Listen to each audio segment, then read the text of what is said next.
जी, अस्सलाम वालेकुम व्यूअर्स, कैसे हैं आप सब। उम्मीद करती हूँ कि आप सब बिल्कुल ठीक होंगे और मज़े में होंगे। जी मैं भी बिल्कुल ठीक हूँ।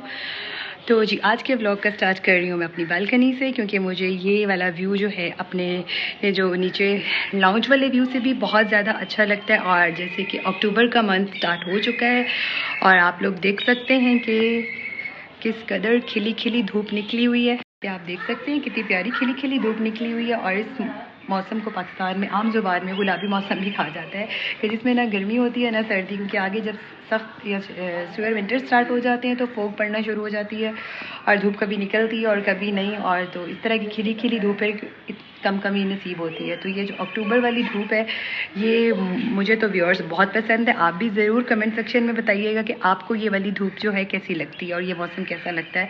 मुझे अक्टूबर का ये जो खिली खिली धूप वाला मौसम है बहुत पसंद है। बाकी देखते रहिएगा ब्लॉग, स्टे ट्यून्ड। आज की मैं जो भी रूटीन होगी वो आप लोगों के साथ शेयर करूँगी। तो welcome to the month of October. Finally October is here. प्यारा सा गुलाबी मौसम जो है पाकिस्तान में शुरू हो चुका है और जिसकी तैयारी पाकिस्तान में गर्म बिस्तर निकालने से, उनको धूप लगवाना, गर्म कपड़े निकालना, उनको धुलवाना और धूप निकालना, और मुख्तलिफ़ किस्म के मेवाजात के जो देसी खाने बनते हैं, पकवान बनते हैं, उनकी तैयारी होती है। और बाकी आप लोग भी बताइएगा कमेंट सेक्शन में कि आप लोगों की तैयारियां कहाँ तक पहुँची, आप लोग विंटर्स को वेलकम किस तरह से करते हैं। तो जी व्यूअर्स, सर्दियाँ आने से पहले जो सर्दियों की तैयारी शुरू होती है उसमें सबसे पहले जो मैंने अपनी मदर से सीखा है और देखा था कि एक दफ़ा अक्टूबर में सर्दियाँ शुरू होने से पहले और एक दफ़ा अप्रैल में गर्मियाँ स्टार्ट होने से पहले पूरे घर की जो अच्छी तरह से सफाई कराई जाती थी, मेरी मदर भी करती होती थी, जिसमें कारपेट्स, रग्स और कर्टन धुलवाने से लेकर बिस्तर धुलवाने तक, कंफर्टर्स, रज़ाइयाँ उस ज़माने में होती थी और ब्लैंकेट्स वगैरह को धूप लगवाना, धुलवाना, ये सारे काम होते थे जो साल में 2 दफ़ा, एक दफ़ा अक्टूबर में और एक दफ़ा अप्रैल में ज़रूर होते थे, कि क्योंकि इन दोनों महीनों में बहुत अच्छी धूप निकलती है तो आप चीज़ों को धुलवा के अच्छे तरीके से जो है उनको जल्दी से खुश कर सकते हैं। और इसी तरह बाकी आम रूटीन की सफाई तो चलती रहती है, जैसे कि आप ये देख रहे हैं यहाँ साथ में मेरा फ़ैन भी साफ़ हो रहा था। ये तो हर हफ्ते 10 दिन की रूटीन होती है। तो बाकी जो है वो बाकी जो सर्दियों की होती है ये तो स्पेशल एक सब पूरी एक डीप क्लीनिंग होती है, जिसमें अभी ये मैं कर्टन्स अपने धुलवा रही थी और लगवा रही थी धुलवा के। और उसके बाद मेरे जो ये फ्लावर्स वगैरह जो मैं आपको दिखा रही हूँ, मुझे इस तरह के आर्टिफिशियल और फ्रेश फ्लावर्स दोनों बहुत पसंद है और मैंने अपने घर में काफ़ी सारे रखे हुए हैं। ये तो मैं हर महीने धुलवाती रहती हूँ हस्बे ज़रूरत, जब ज़रूरत मुझे महसूस हो। लेकिन मैंने सोचा कि बाकी सब कुछ धुलवा रही हूँ तो क्यों ना इनको भी एक दफ़ा धुलवा के फ्रेशन अप करवा लूँ, तो वो मैं करवा रही थी। फिर उसके बाद आजकल कंफर्टर्स यूज़ होते हैं, पहले ज़मानों की तरह रज़ाइयाँ आजकल इस्तेमाल नहीं होती हैं, तो कंफर्टर बहुत ईजी रहता है। इनका जो कवर है मैं हर हफ्ते नहीं तो 10 दिन बाद चेंज कर लेती हूँ। और अंदर से जो इनकी जो जो इनका होता है फ़ाइबर, वो साल बाद या समटाइम्स 2 साल बाद उसको ड्राई क्लीन करवा लिया जाता है।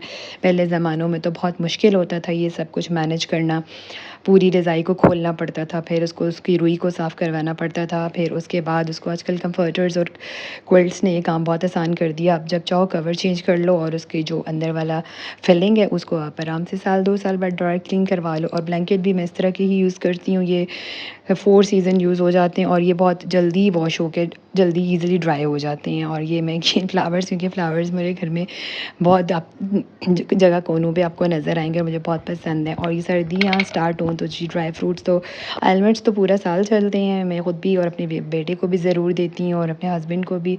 लेकिन सर्दियों में तो स्पेशली जो है इनको अब ड्राई फ्रूट्स जो है ख़रीदना और इनको लेना शुरू कर देते हैं, पीनट्स वगैरह जो भी आपको पसंद होता है। तो फिर आज जल्दी में सफाई करवा रही थे, फिर घर की क्लीनिंग चल रही थी, तो बस फिर मैंने दोपहर के लिए आज पास्ता ही बनाया, क्योंकि ज़्यादा मज़ीद इतना वो टाइम नहीं बचा था बहुत सारा। और ये व्लॉग मैंने 2 डेज़ में कंप्लीट किया है। कुछ मैंने आपको कल व्लॉग शूट करने वाले क्लिप्स जो कल शूट किए थे, कुछ आज, और फिर मैं आ गई थी अपने बाहर।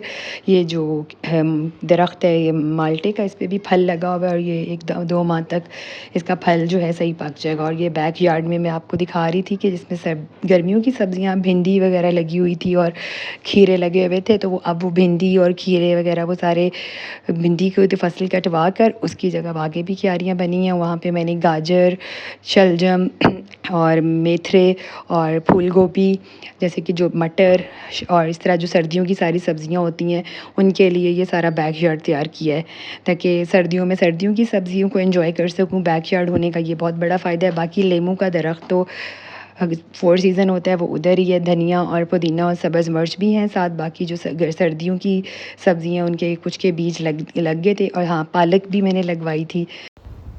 और हाँ जी, ये एंड पे सबसे इम्पॉर्टेंट चीज़ जो कि आप पूरा साल हम इस्तेमाल करते हैं, लेकिन सर्दियों में ये सीड्स को जो है ज़रूर इस्तेमाल किया करें। भले आप इसकी अलसी की पिनियाँ बना के इस्तेमाल करें। सिया सीड्स हो गए, सेसमे सीड्स हो गए। गर्मियों में मैं रेगुलरली यूज़ नहीं करती, लेकिन once in a week, twice in a week yoghurt पर डाल के, पानी में डाल के, जिस तरह आपको अच्छा लगे। तो जी ये था व्यूअर्स आज का छोटा सा व्लॉग। उम्मीद करती हूँ आपको पसंद आए तो लाइक कर दें, चैनल को सब्सक्राइब कर दें। दुआ में याद रखिएगा। फ़ी अमान।